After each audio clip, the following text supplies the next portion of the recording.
The galaxy had not known true freedom for 300 years. The Valorian hegemony ruled over countless worlds, with an iron fist that never wavered and never forgave.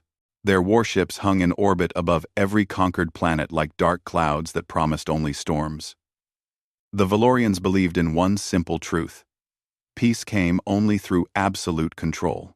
On the water world of Tethys, the aquatic people swam through their crystal cities and remembered when their oceans belonged to them alone.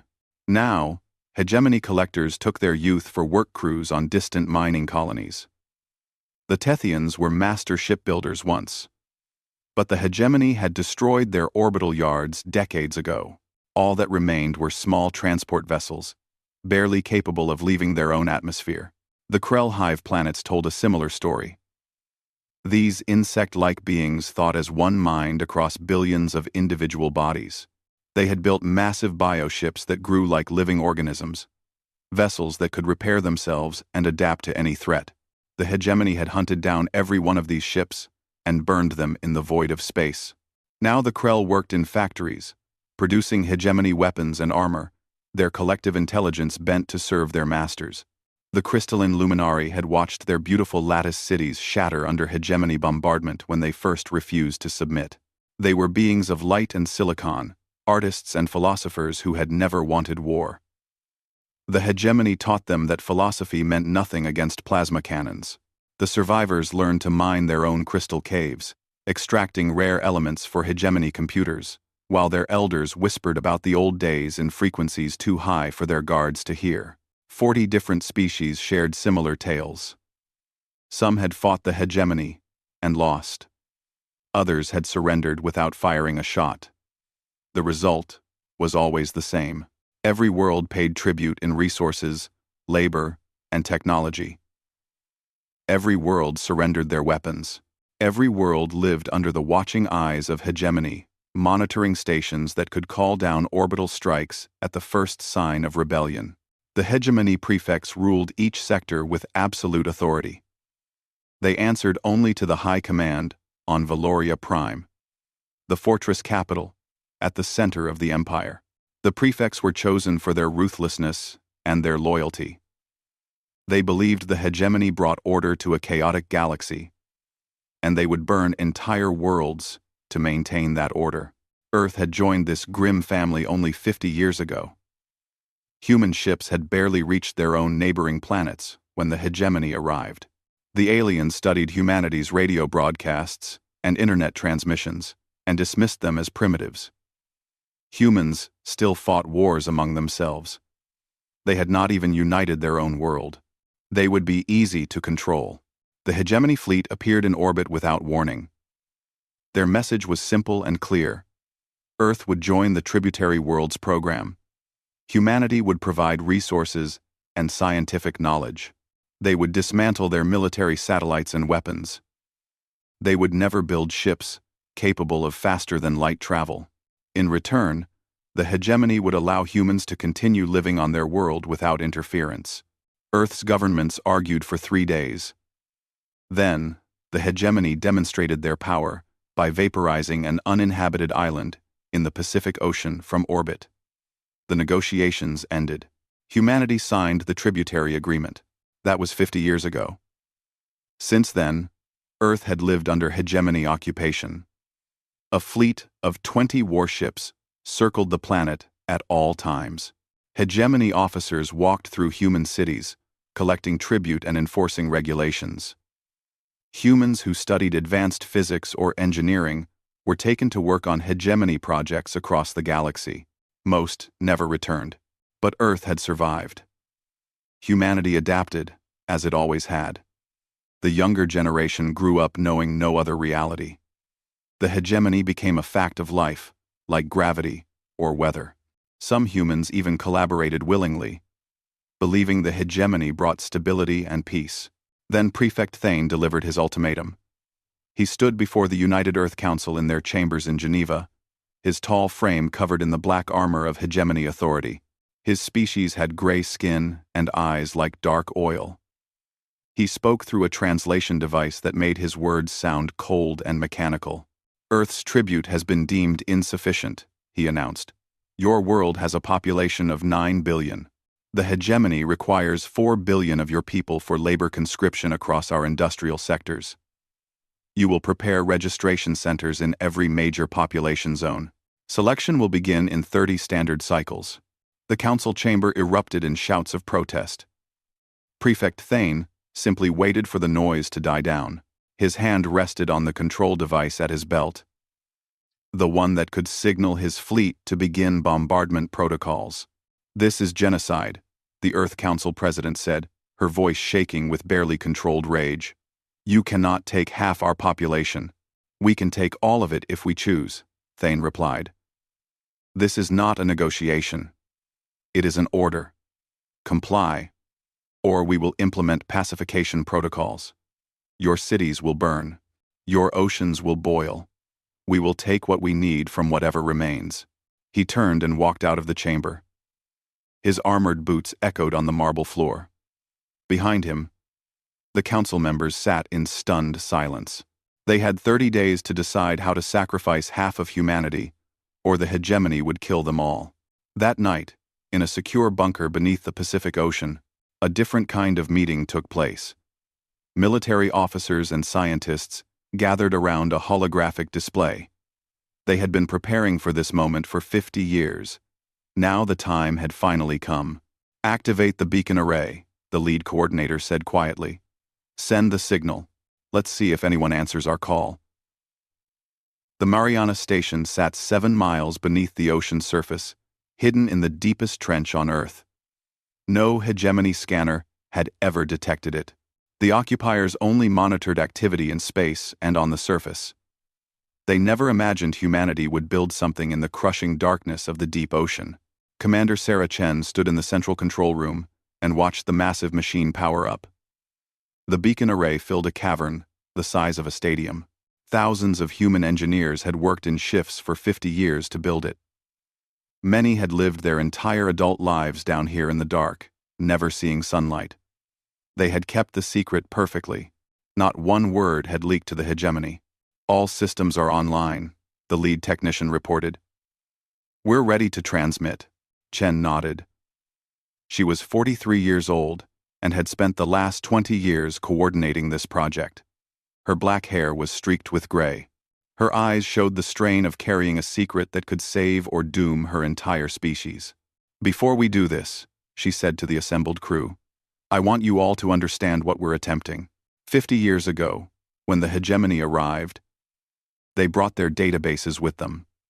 While our governments negotiated surrender, our best hackers were stealing every byte of data from their systems. We learned everything about the galaxy they ruled." She brought up a holographic star map. Thousands of systems glowed in the display. Most were marked with hegemony symbols, showing occupation and control. We learned about the Tethians who built the finest ships in the galaxy. We learned about the Krell and their bio-organic technology. We learned about 40 other species, each one conquered and broken by the hegemony. But we also learned something else. Something important. Chen zoomed the display back 800 years. The map changed. New symbols appeared, connecting the star systems in a vast network. Before the hegemony, there was the Concord Armada. It was a mutual defense alliance of free worlds. Every species contributed ships and resources. Together, they kept the galaxy safe from tyrants and pirates. When threats emerged, the Concord worlds would rally their fleets and face it as one. They were powerful because they were united. She paused and let that sink in. Then, she advanced the timeline forward. The network began to fragment. The hegemony rose slowly over 2 centuries. They conquered one world at a time. Each species thought they stood alone. The conquered had grown weak from centuries of peace. When the hegemony attacked, no one called for help. No one rallied the other fleets. Each world fell in isolation. The hegemony's greatest weapon was not their technology. It was the fear and division they created. Chen closed the display and looked at her crew. Every one of them had volunteered for this mission, knowing they might never leave this underwater station alive. But here's what the hegemony never understood. Those conquered species never forgot what they once were. The Tethians hid old ship components in their deepest ocean trenches. The Krell grew prototype bioships in secret cave systems. The Luminari concealed weapon caches inside hollow asteroids. Every species kept something hidden, waiting for the day they might fight back. They just needed someone to make the first move. Someone crazy enough to believe they could win.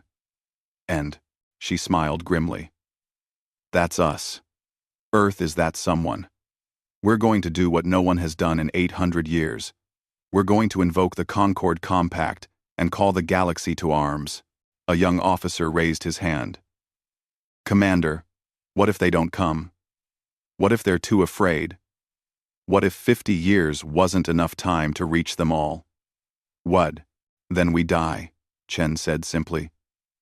And the hegemony takes 4 billion of our people anyway. But if even a fraction of those species answer our call, we'll have the largest fleet ever assembled. The hegemony has never faced united resistance. They won't know how to fight an enemy that refuses to stand alone. She turned to the communication station. Send the message. Use the ancient Concord protocols we reconstructed from the hegemony archives. Broadcast on every frequency. Make sure every occupied world hears it. The technician's fingers flew across the controls. The beacon array hummed with power. Energy readings spiked across every monitor. Then the signal transmitted, carried by exotic particles that traveled faster than light itself. It would reach every corner of the galaxy within hours. The message was simple. It carried Earth's coordinates. It included the formal invocation of the Concord Compact, the ancient law that bound free worlds to mutual defense. It showed evidence of the hegemony's planned genocide against humanity. And it ended with a direct call to action. To all free peoples of the galaxy, we are Earth. The hegemony threatens to exterminate half our population. We invoke the ancient compact. We call you to arms. Rally to our coordinates. Stand with us. Together we are strong enough to break their chains. On the surface, the hegemony knew nothing about the signal. Prefect Thane went about his duties, ordering human governments to begin registration. He watched with satisfaction as Earth's leaders publicly announced their compliance. The humans would submit, like all the others. They had no choice. His fleet remained in orbit, weapons ready. The hegemony soldiers on Earth's surface increased their patrols. Everything proceeded according to plan. In 30 days, the collection ships would arrive and begin taking humans by the billions. Another world would learn the cost of defying the hegemony. But in the deep ocean, Sarah Chen and her crew waited. They monitored every scanner, watching for the first signs. The hegemony had taught the galaxy to be afraid. Earth was betting that humanity could teach them to be brave again. How long until we know if it worked? Someone asked. Chen checked the calculations. The nearest friendly worlds are 10 light-years away. If they responded immediately, we'll see the first jump signatures in 72 hours. If they hesitated, or if they didn't believe us, or if the hegemony intercepted our message, she didn't finish the sentence. They all knew what failure meant. For 3 days, they waited in the darkness beneath the ocean. On the surface, Earth prepared for the worst. Families said goodbye to loved ones. Resistance groups stockpiled weapons they knew were useless against orbital bombardment. The world held its breath. Then, on the 3rd day, the sensors detected something. A massive gravity distortion at the edge of the solar system. Then another. Then a dozen more. Ships were arriving. Big ships. Hundreds of them. Sarah Chen allowed herself a small smile. The galaxy had answered. Now, the real work would begin. Prefect Thane was reviewing tribute reports when his communications officer burst into his command chamber aboard the flagship. The officer's face showed something Thane rarely saw among his crew. Fear. Prefect, we have multiple jump signatures detected at the system's edge. Unknown vessels. Hundreds of them. Now thousands. The sensors cannot count them all. Thane stood slowly, His hand moved to his weapon. Identification? That's impossible to determine, sir. The signatures match 40 different species. Tethian submarine carriers, Krell bioships, Luminari crystal lattices. Every conquered race in our database is represented. They're all converging on Earth's coordinates. For a moment, Thane simply stared. Then he activated the fleet-wide channel. This is Prefect Thane. All ships to battle stations. Prepare orbital bombardment of Earth's major cities. If this is some human trick, we will show them the price of defiance. But even as he gave the orders, more ships arrived. The void around Earth filled with vessels of every design. Some were ancient models from before the hegemony's rise. Others looked newly built, created in secret over decades. The Tethians arrived in massive carriers, shaped like their own aquatic bodies, each one disgorging swarms of smaller attack craft. The Krell bioships pulsed with organic light, their living hulls bristling with weapon growths. The Luminari came in crystalline dreadnoughts that refracted starlight into rainbow colors. From 40 different worlds they came.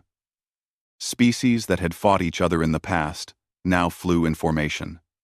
The galaxy had not seen such a gathering since the ancient Concord days. Ship after ship materialized until they numbered in the tens of thousands. The hegemony's 20-vessel occupation fleet suddenly looked very small. Thane felt something he had not experienced in his long military career. He felt doubt. His communication system activated. A transmission came through on old Concord frequencies that should have been dead for centuries. A human voice spoke, calm and clear. Hegemony vessels. This is Commander Sarah Chen, of Earth. You are surrounded by the combined fleets of 40 free worlds. We have invoked the ancient Concord Compact. You taught the galaxy that unity was weakness. We reminded them it was strength. Stand down and withdraw from Earth orbit. You have 1 hour to comply. To have 1 hour to comply. Thane looked at the tactical display. His 20 ships were now surrounded by a fleet that outnumbered them 100 to 1. Every weapon system in the system was aimed at his position. He could order the bombardment of Earth, but his fleet would be vaporized seconds later, and Earth would be defended by thousands of ships ready to intercept his missiles. For the first time in 300 years, a hegemony prefect faced a choice he was not prepared for. He could not win this battle. The humans had done something impossible. They had united the conquered species. They had given the galaxy courage. All ships, withdraw to the outer system. Thane ordered quietly. We will report this development to High Command. As the hegemony fleet retreated, the massive Allied armada took up defensive positions around Earth. On the planet's surface, humans watched their skies fill with alien vessels. But these were not conquerors. These were liberators. These were allies. In the Mariana station, Sarah Chen allowed herself a moment of relief. Then, she got to work. The hard part was just beginning. Coordinating 40 different species with 40 different languages and cultures was nearly impossible. Each fleet had its own command structure and tactical doctrine. The Tethians preferred underwater ambush tactics. The Krell thought in terms of swarm attacks coordinated by hive minds. The Luminari used long-range precision weapons from a distance. Chen and her team of human coordinators worked around the clock. They had spent 50 years studying every species in the hegemony database. Now, they used that knowledge to build bridges between the alien fleets. Human ships, small and fast, zipped between the larger vessels carrying translators and tactical officers. Humans became the glue holding the alliance together. A massive holographic conference brought together the fleet commanders.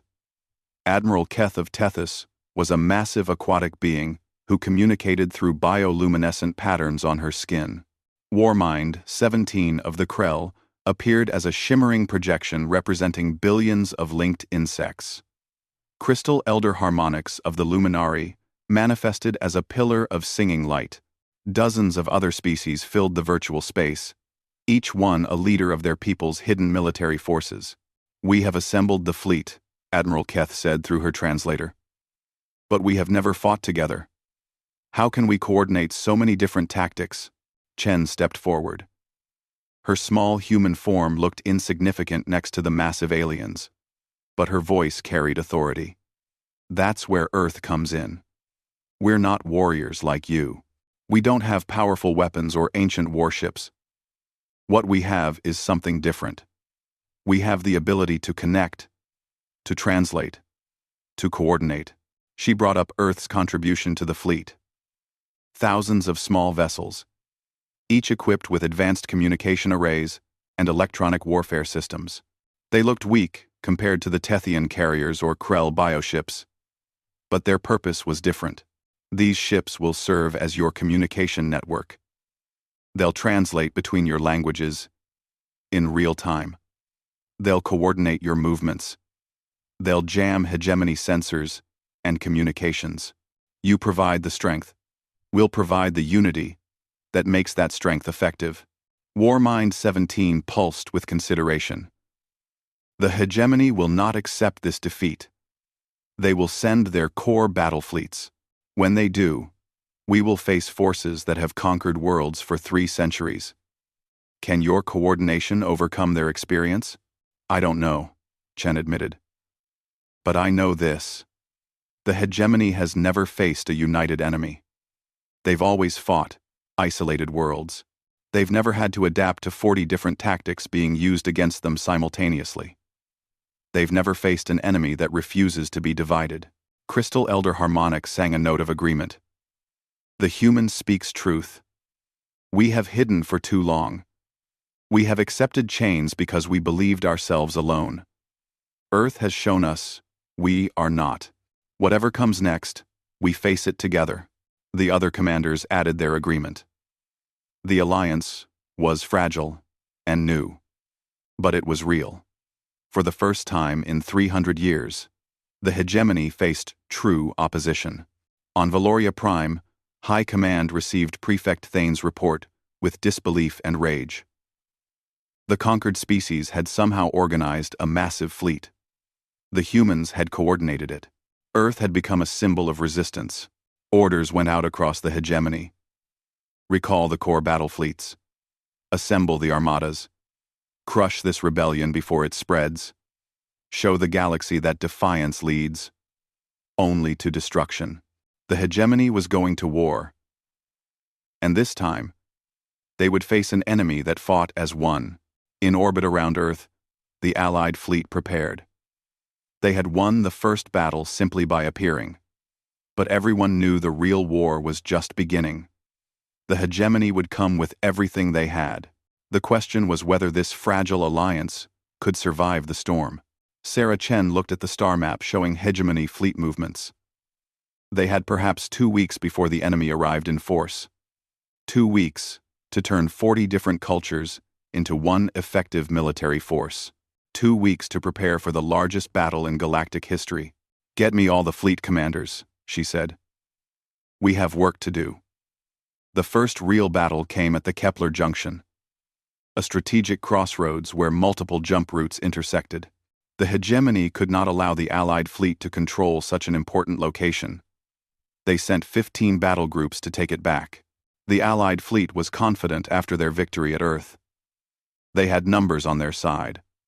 40 different species with their combined military might surely could defeat any hegemony force. Admiral Keth led the Tethian carriers into position. Warmind 17 coordinated the Krell swarms. Crystal Elder Harmonics positioned the Luminary dreadnoughts for long-range fire. Everything looked perfect on the tactical displays. Then the hegemony arrived, and everything fell apart. The Tethians moved in their aquatic patterns, expecting the Krell to support their flanks. But the Krell were used to overwhelming attacks from all directions. They swarmed forward, leaving gaps in the formation. The Luminari tried to provide covering fire, but their computers calculated firing solutions differently than the other species. Their shots arrived seconds too late or too early, missing the coordination windows. The hegemony commanders saw the confusion and exploited it ruthlessly. They focused fire on the gaps between formations. They jammed communication frequencies. Knowing the allied species struggled to coordinate, they used weapons specifically designed to counter each species' strengths. Acid clouds against the Krell bioships. Sonic disruptors against the Luminari crystals. Pressure bombs against the Tethian carriers. The battle became a massacre. Allied ships exploded by the hundreds. The Tethians retreated in one direction, while the Krell pulled back in another. The Luminari tried to cover both groups and ended up protecting neither. The coordination fell apart completely. Sarah Chen watched from her coordinator vessel, horror growing as the casualties mounted. She screamed orders into the communication channels, trying to pull the fleet back into formation. But too many languages, too many command structures, too many conflicting tactics. The unity they had built at Earth shattered under real combat pressure. Admiral Keth gave the order to retreat. The Allied fleet jumped away, leaving behind thousands of destroyed vessels and tens of thousands of dead. The hegemony held the Kepler Junction. Their first major victory against the Alliance sent a clear message. Numbers meant nothing without true coordination. Back at Earth, the fleet commanders met in emergency session. The mood was grim. Some species wanted to return to their home worlds. Others argued for immediate revenge attacks. The fragile alliance was tearing itself apart. Chen sat quietly, listening to the arguments spiral out of control. She had failed. Her coordination systems were not good enough. The fleet was going to break apart, and the hegemony would hunt down each species individually. Everything they had built would collapse. Then someone unexpected spoke. A young Tethian officer named Sonar had been studying human military history. She had been fascinated by Earth's own struggles to unite different nations into effective alliances. "Commander Chen," Sonar said, her bioluminescent patterns showing determination, "I studied your Second World War. Different nations with different languages and tactics somehow fought together and won. How did they do it?" Chen looked up. The question cut through her despair. "They integrated," she said slowly. "They didn't just coordinate separate forces. They mixed their units together. American pilots flew British planes. Canadian soldiers served in American units. They learned each other's languages and tactics. They stopped being separate armies and became one army with many parts." Warmind 17 pulsed thoughtfully. "You suggest we mix our crews, place Krell on Tethian ships? Have Luminari serve aboard human vessels?" "Yes," Chen said, the idea crystallizing. "Not just communicate between ships, but integrate within them. Every vessel should have crew members from multiple species, tactical officers who understand different combat doctrines, translators who are part of the command structure, not just supporting it. We need to stop fighting as 40 separate fleets and become one fleet with 40 different strengths." Admiral Keth's patterns showed skepticism. "That would require trust we have not built. How can my crew work alongside Krell when our ancestors fought wars against them 200 years ago?" "Crew. Because the alternative is extinction," Chen replied. "The hegemony will defeat us one by one if we stay divided. They're counting on old grudges and cultural differences to keep us apart. We have to prove them wrong." The commanders argued for hours. But slowly, grudgingly, they agreed to try. What choice did they have? The Kepler Junction had proven that separate coordination was not enough. Over the next weeks, the transformation began. Tethian engineers taught Krell biotechnicians how to repair living ships. Luminari navigators worked alongside human pilots. Their crystalline perception of space-time combined with human intuition. Krell war minds learned to value individual initiative from serving with other species. Every ship became a microcosm of the larger alliance. It was hard. Arguments erupted over everything from sleep schedules to food requirements to religious practices. Some crew members requested transfers. Some species withdrew smaller ships that refused to integrate. But slowly, painfully, the mixed crews began to function. The test came at the Battle of the Crimson Nebula. The hegemony sent another major fleet to destroy a key Allied shipyard. This time, the response was different. The Allied ships moved as one organism. A Tethian carrier used Krell swarm tactics, while Krell bioships employed Tethian ambush strategies. Luminary dreadnoughts coordinated with human electronic warfare in perfect synchronization. When the hegemony tried to jam communications, they found crew members who could speak directly to each other without translators. When they targeted specific ship types, they discovered every vessel had multiple species aboard who could compensate for different damage types. The battle was brutal and hard-fought. They covered each other's weaknesses and amplified each other's strengths. For the first time, the hegemony fleet broke formation first. For the first time, the hegemony retreated. The victory was narrow and costly. Many ships were destroyed. Many crew members died. But the Alliance survived and won. The integrated fleet had proven itself in combat. Chen stood on the bridge of her coordinator ship, watching the tactical displays. Around her, crew members from 5 different species worked at their stations. A Krell technician repaired a damaged console, while a Luminari engineer recalibrated the sensors. They worked together without thinking about it. They had become a real crew. Admiral Keth's transmission came through. Her bioluminescent patterns showed something new. Hope mixed with grim determination. Commander Chen, the fleet commanders have made a decision. We're calling ourselves the New Concord now. Not 40 separate fleets, but one fleet with one purpose, and we've chosen our next target. Chen pulled up the star map. Where are we going? The map zoomed to the center of hegemony space, to a heavily fortified star system that had not seen battle in 300 years, to the fortress capital itself. Valoria Prime, Admiral Keth said. We're taking the fight to their home world. We're going to end this war by cutting off the head of the beast. Chen felt her heart race. It was an insane plan. Valoria Prime was the most heavily defended system in the galaxy. The hegemony's entire remaining armada would be waiting there. The battle would be apocalyptic. But she also knew they had no choice. The Alliance had to strike now, while their unity was strong. Before the hegemony could adapt to their new integrated tactics, before doubt and old grudges had time to resurface. When do we leave? Chen asked. Tomorrow, Keth replied. The New Concord goes to war.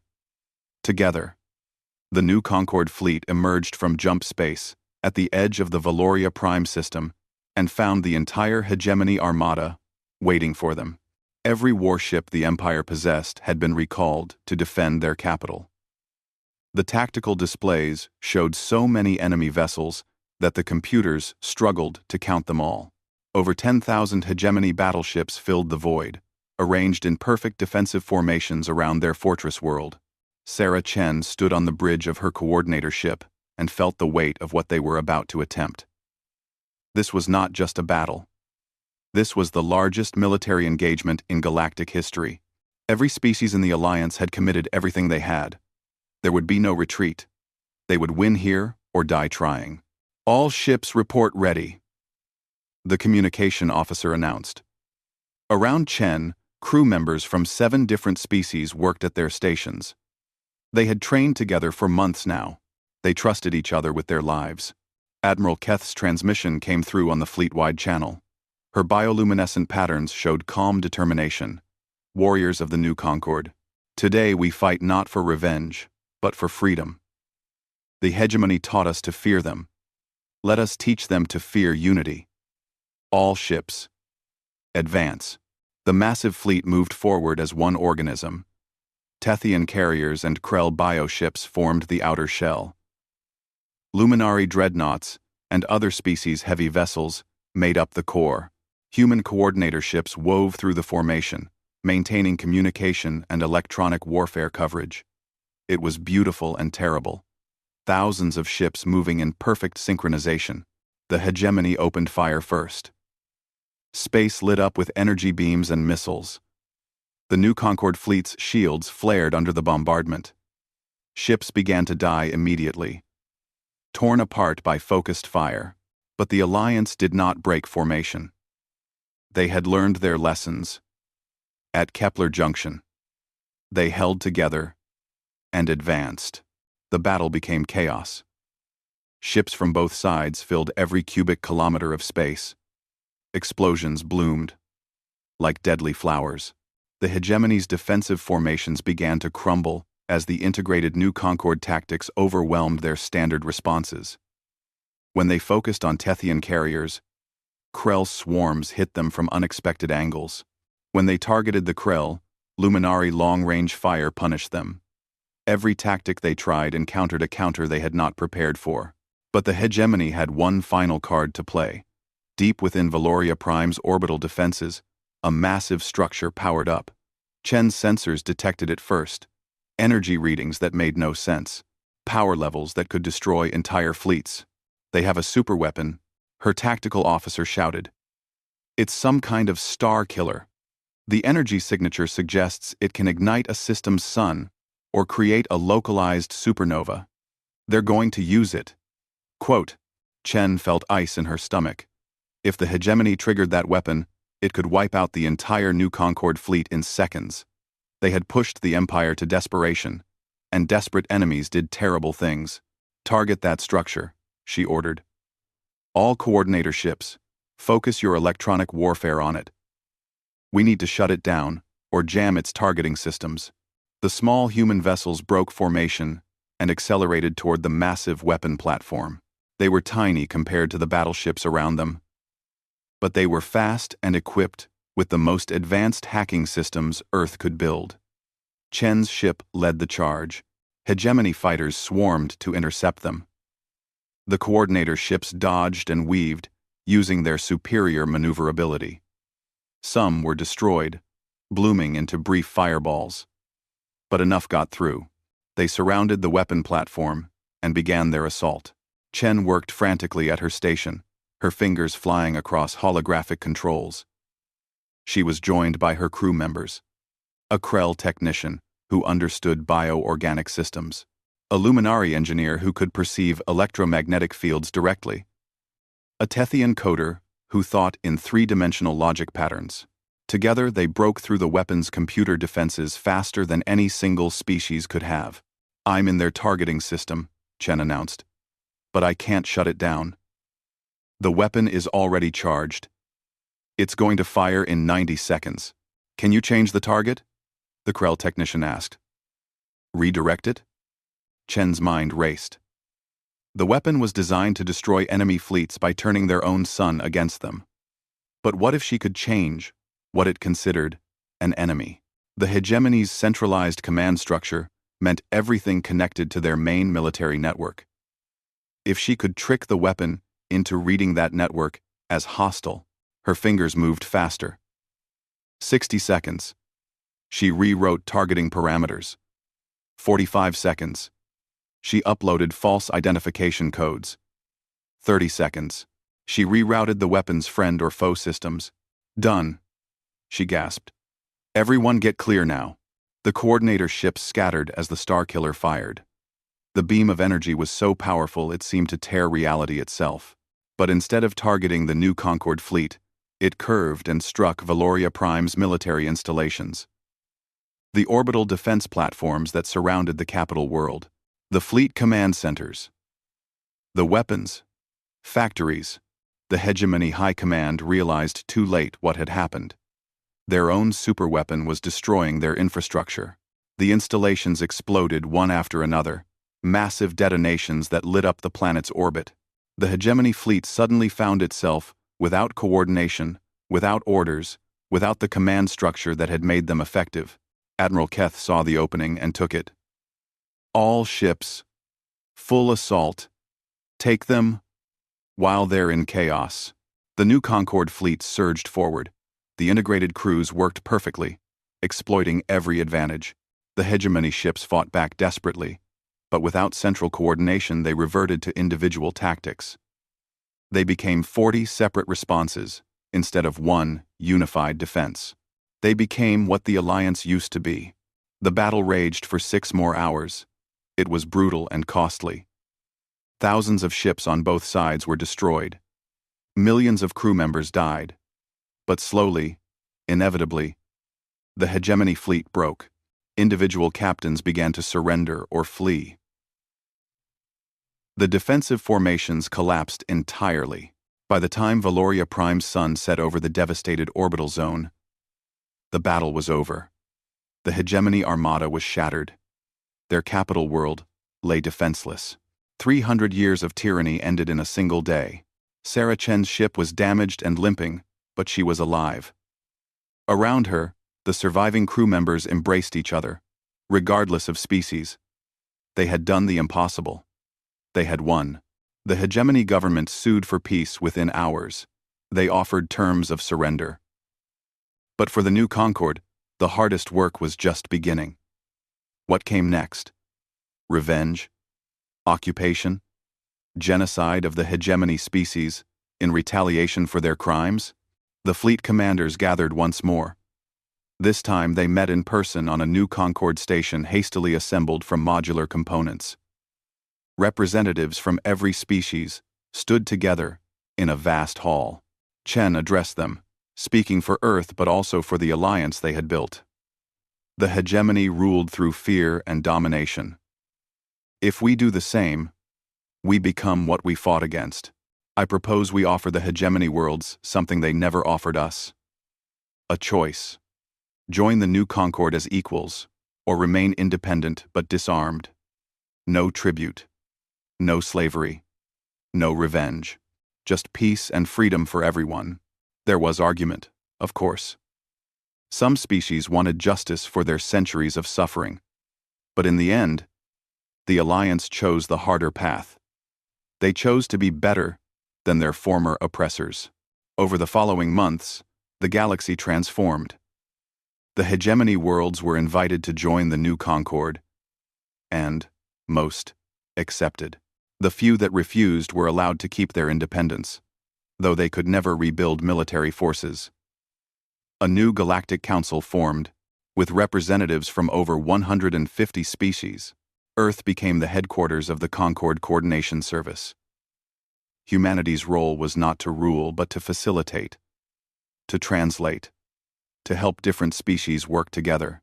Sarah Chen was named the first chief coordinator, responsible for maintaining the communication networks that kept the Alliance functioning. She stood once more at the Mariana Station, now transformed into the Galactic Communication Hub. The beacon array that had called the galaxy to arms now served as the voice that kept them united. Messages flowed through it constantly, in hundreds of languages, coordinating trade and diplomacy and mutual defense. Chen thought about the journey. Earth had been a conquered world, facing genocide. Humanity had been dismissed as primitives, but they had possessed one crucial strength. They understood that unity was not uniformity. That working together did not mean being the same. That coordination required respecting differences, not erasing them. The hegemony had been stronger than any individual species. But the new Concord was stronger than the hegemony. Not because of their weapons or their numbers, because they had learned what Earth taught them, that the whole could be greater than the sum of its parts. That diversity was strength, that together, anything was possible. A young officer approached her. A human who had been born during the occupation and grown up in the war. "Commander, we're receiving the first transmission from the former hegemony homeworld. They're requesting assistance with transitioning to democracy. They want new Concord advisors to help them." Chen smiled. "Send them our best team. Make sure it's a mixed group. Let them see what cooperation looks like." She looked out at the star map, showing the new galactic civilization. It was messy and complicated. 150 different species, with their own cultures and conflicts and contradictions.